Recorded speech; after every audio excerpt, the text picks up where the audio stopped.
우크라이나의 히토리오 이것을 개발할 수 있는 권리를 미국과 공유하겠다 이렇게 말을 했던 거예요. 미국의 민주당과 바이든이 매정하게 골수를 빼어먹진 않을 것이다 이렇게 생각했겠죠. 그런데 아시겠지만 이 트럼프는 자기가 취할 수 있는 이권은 확실하게 챙기는 것이고 상대방 이런 거 따지지 않는 사람이거든요. 젤렌스키가 미국의 광물 협정 초안에 분노했다고 하는데 어떤 이야기인가요?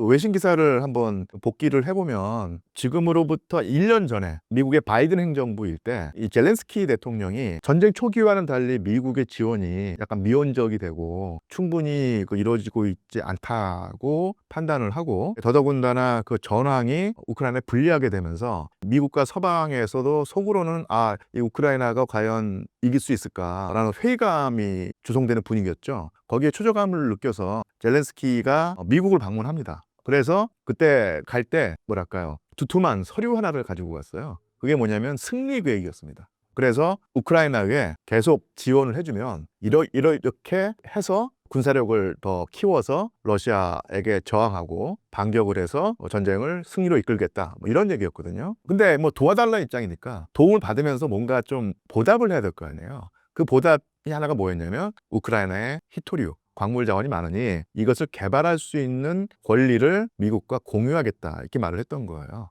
근데 이런 얘기를 할 때는 젤렌스키가 미국의 민주당과 바이든이 너무 매정하게 우리 우크라이나의 골수를 빼어먹진 않을 것이다 이렇게 생각했겠죠. 그런데 아시겠지만 바이든은 물러나가고 트럼프가 등장을 했고요. 이 트럼프는 정말 비즈니스 마인드로 자기가 취할 수 있는 이권은 확실하게 챙기는 것이고 상대방의 어떤 이런 거 따지지 않는 사람이거든요. 그래서 젤렌스키가 가져왔던 승리 계획에서 그게 딱 보였을 때 이거 가지고 엄청나게 이득을 볼 수 있겠다라고 하면서 오늘날의 그 광물 협정을 같이 밀고 나간 것인데 그런 의미에서 젤렌스키는 쉽게 말하면은 그 미국이 그렇게 아주 매정하고 가혹하게 우크라이나의 광물 자원을 뺏어갈 수 있는 근거를 제공한 셈입니다. 자기 발등을 자기 도끼로 찍은 셈이 된다는 얘기겠죠. 아시겠지만 미국의 대선 유세를 할 때 젤렌스키는 쉽게 말하면 몰빵을 했습니다. 어느 쪽에 몰빵을 했냐면 민주당 카멀라 해리스한테 몰빵을 했죠. 그 과정에서 사실은 엄청나게 화가 난 인물이 누구냐면 트럼프였던 거예요. 트럼프 같은 사람이 그걸 잊을 리가 없죠. 그래서 지금 얼마 전에 있었던 정상회담에서 아주 활극이 벌어진 이유가 여러 가지가 있겠지만 근본적으로 젤렌스키에게 가지는 어떤 원한, 그 다음에 불신, 그리고 경멸 이런 것이 작용을 해서 폭발한 셈이라고 할 수 있습니다. 그래서 어쨌든 간에 우크라이나는 산업 기반이 다 무너졌기 때문에 미국이 바라는, 더 정확히 말하면 트럼프가 바라는 어떤 경제 이권을 보장할 수가 없어요. 딱 두 가지가 남아 있습니다. 하나가 뭐냐면 우크라이나의 사회 간접 시설을 미국에 넘기는 거, 그 다음에 천연 자원을 넘기는 거, 이것밖에는 미국이 바라는 수익 보장을 할 수가 없어요. 거의 경제 식민지가 될 수 있다는 얘기죠. 그러니까 젤렌스키 행정부의 오판이 불러온 결과라고 할 수 있고요. 만약에 그 바이든 행정부가 아니면 민주당 정부가 유지가 되었다면 조금은 더 덜 가혹하게, 덜 혹독하게, 아니면은 이런 식으로 우크라이나의 자원을 가져갔겠죠. 아니면은 긴 시간을 두고 차근차근 조금씩 받아낼 수 있었을 텐데 아시겠지만 트럼프 대통령이 그런 사정을 봐줄 리가 없는 것이겠고요. 또 하나 우리가 역사를 한번 돌이켜보면 미국은 전쟁에 관여하면서 동맹국들에게 무기대여법이라는 형태로 엄청나게 군수물자를 지원한 적이 있습니다. 제2차 세계대전 때 나치 독일에 맞서서 싸우는 미국의 동맹국이 영국과 그 다음에 중국과 그 다음에 소비에트 연방이었죠. 그래서 미국이 전쟁에 뛰어들기 전에 중립을 유지하면서도 영국에게 엄청난 군수물자를 지원했습니다. 그게 아니었으면 영국은 버텨내지 못했을 거예요. 그리고 일본과 싸우는 장개석 군대에게도 지원을 했고요. 그 다음에 나치 독일의 공격을 받은 소련에게도 1941년 6월 이후로 엄청나게 많은 군수물자 지원했습니다. 이게 무기대여법일 텐데요. 이렇게 쉽게 말하면 이거 무기대여법은요, 미국이 동맹국에게 외상으로 무기를 써주는 겁니다. 근데 외상이라는 게 중요하죠. 그냥 무상으로 주는 것이 아니라 유상으로 주는데 단지 무기를 주면서 돈을 받는 것이 아니라 무기를 주고 한참 나중에 받겠다는 거예요. 그래서 1945년에 나치 독일이 무릎을 꿇은 다음에 그 다음부터 미국은 영국과 소련으로부터 다 돌려받습니다. 그래서 그 돌려받는 과정에서 영국은 완전히 경제가 가뜩이나 전쟁으로 또 피폐화됐는데 대영 제국의 위상을 완전히 잃어버리고 미국에 종속되는 상황이 빚어진 거예요. 소련 같은 경우는 냉전 때 서로 대결을 하면서도 계속 외상을 갚으라고 했습니다.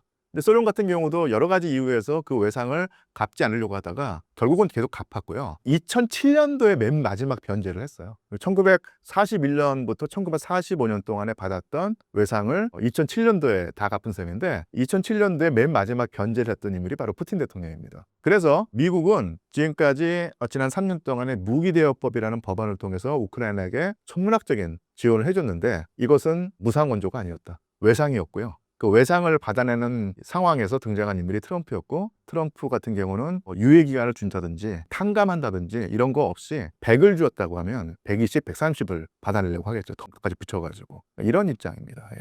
우크라이나에 히토류가 그렇게 많은가요? 살펴보자면요. 일단 그 미국이 우크라이나의 히토류를 개발해서 충분한 수익을 뽑아낼 수 있는 건 좀 제한 사항이 있어요. 이게 뭐냐면 일단 히토류가 집중적으로 묻혀 있는 지역이 동쪽입니다. 그래서 러시아가 점령하고 있는 영토에 상당히 몰려 있어요. 러시아가 만약에 이거 우리 영토라고 계속 주장을 하면은 우크라이나가 미국에게 줄 수 있는 히토류 개발 수익이 별로 없는 것이고요. 두 번째가 과연 우크라이나에 있는 히토류가 그렇게 아주 경제성이 높은 히토류냐 또 따져봐야 될 문제가 됩니다. 그래서 재련하고 정련하는 과정 속에서 수익성 높은 아주 질 좋은 히토류인가를 또 따져봐야 될 문제가 되겠죠.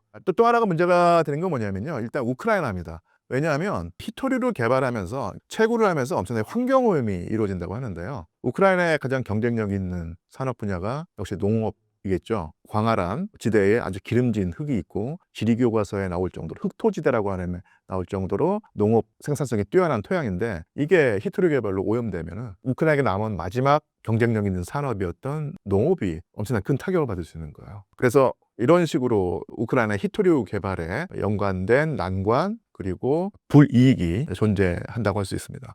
우크라이나에 미군 주둔 정말 가능할까요? 근본적으로요. 트럼프는 일단 우크라이나 안보 문제는 자기는 책임지지 않겠다. 이렇게 말을 했고요. 책임을 진다고 하면은 이건 서유럽이 져야 된다. 왜냐하면은 우크라이나 안보 문제는 유럽의 문제고 그러니까 트럼프 행정부는 유럽 문제에 관여하지 않겠다. 유럽의 안보는 유럽 국가들이 책임져라 이런 것이거든요. 이런 기본적인 입장을 가지고 있는데 그리고 또 전 세계에 있는 어떤 미국의 군대를 사실은 쉽게 말하면 다시 뭐 걷어들인다든지 아니면 개입하지 않는다 이런 입장인데 시끌시끌한 우크라이나에 미군을 다시 보내가지고 한다 이거는 가능성이 없습니다. 기억하시겠지만 2017년도인가요? 그때 아프가니스탄에서 미국이 전격적으로 이 군대를 뺐지 않습니까? 그런데 그건 기본적으로 20세기까지는 미국이 세계 모든 지역에 군사력을 보내서 통제하겠다고 하다가 이게 여의치 않고 미국에게 버거운 부담이 되니까 민주당 정부에서 전격적으로 그를 빼는 어떤 미국의 체면이 깎이면서까지도 그를 감당했던 것인데 그런 흐름에서 과연 트럼프가 완전히 벗어나서 분쟁 지역에 미국의 군사력을 또 보낼까? 이건 제가 볼 땐 가능성이 없어요. 전쟁이 끝나면 젤렌스키의 정치 생명은 끝날까요?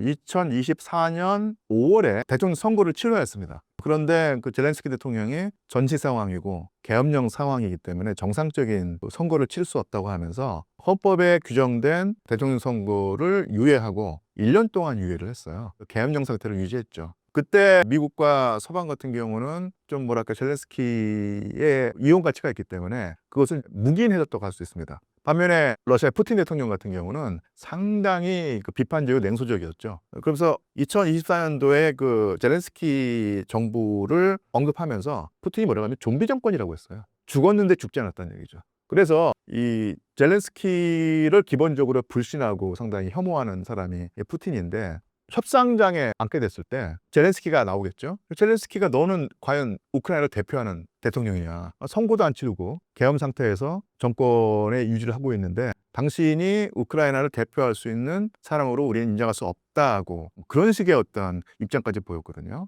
자, 그리고 드디어 이제 1년이 유예 기간이 끝났습니다. 근데 이제는 러시아는 말할 것도 없고요. 서방 국가와 미국도 젤렌스키가 또다시 대통령 선거를 유예하는 조치를 묵인할 리가 없어요. 오히려 하라고 지금 계속 압박하고 있죠. 그래서 그런 흐름을 감지한 젤렌스키가 얼마 전에 재출마 의사까지 밝혔습니다. 대통령 선거 하겠다. 또 그리고 나 출마하겠다 이런 입장이거든요. 근데 과연 젤렌스키가 다시 그 당선될 가능성이 있는가 했을 때 그럼 젤렌스키의 그 우크라이나 내 지지율이 어떤가? 여기도 상당히 많은 스펙트럼이 존재하는데요. 기억하시겠지만 트럼프 대통령은 아주 그 뭐랄까요? 비꼬고 냉소적으로 저 사람은 그 4% 지지율을 받는 대통령이다라고 했죠. 근데 하지만 4%라고 하는 지지율은 뭐 트럼프의 그 특유의 과장이겠죠. 그래서 그거 말고 공식적으로는 그 우크라이나에서 최근에 수행된 그 여론조사에서 젤렌스키 대통령의 지지율이 한 45%인가요?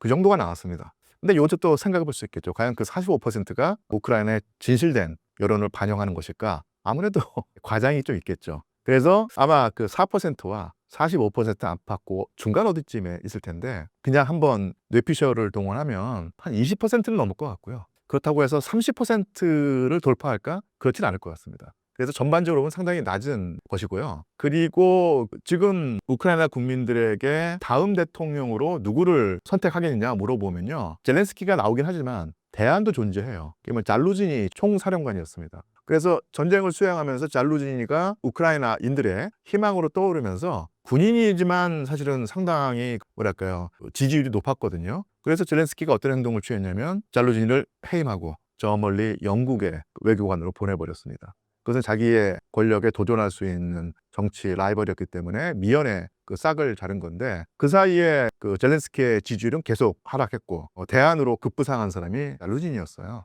2025년 5월에 대통령 선거가 실시가 되면 젤렌스키가 재선이 될 가능성은 상당히 낮다. 그 다음에 어떤 대통령이 나올지는 점칠 수 없지만 상당히 그 유력한 인물로 잘루진이라는 사람이 있다. 아니면 다른 사람이 될 수 있다. 이런 상황이고요. 그 다음에 또 최근에 뉴스를 보면 레짐 체인지란 말이 푸틴 대통령의 입에서 나온 것이 아니라 오히려 미국 공화당 정치인들의 입에서 나왔습니다. 가장 그 우크라이나에게 우호적인 자세를 취하고 푸틴에게 가장 공격적인 자세를 취했던 미국의 주요 정치인이 있었죠. 이름이 그레엄이라고 기억하고 있는데 그 인물마저도 이번에 정상회담에서 나온 활극을 보고 완전히 입장을 바꿔가지고 이렇게 나간다가는 우리 우크라이나 정권 바꾸겠다 이런 말까지 나올 정도였다는 얘기죠. 그래서 앞날을 예측한다는 것이 정말로 힘들고 그대로 가지 않을 가능성이 크지만 지금 추세로 가다 보면 젤렌스키 대통령은 권좌에서 밀려날 가능성이 상당히 크다. 그것이 선거를 통해서든 아니면 국제 정치의 열강들의 공작에 의해서든 간에 현 직위를 유지할 가능성은 없고 그 다음에 어떻게 될까요? 들리는 소문에 따르면 엄청난 부정축제가 되어 있다고 하는데 그것은 사실은 뭐 확인할 수 없는 바지만 우리가 예전에 보았듯이 대열강들이 웬만한 나라의 대통령을 갈아치우고 여러 가지 뭐 혐의를 씌워가지고 하는 것은 뭐 다반사로 있었던 일이기 때문에 정말로 젤렌스키가 디디고 있는 기반은 정말로 그 영어로 말하면 쉐이키하다. 정말로 불안불안한 위태로운 상황인 것이죠.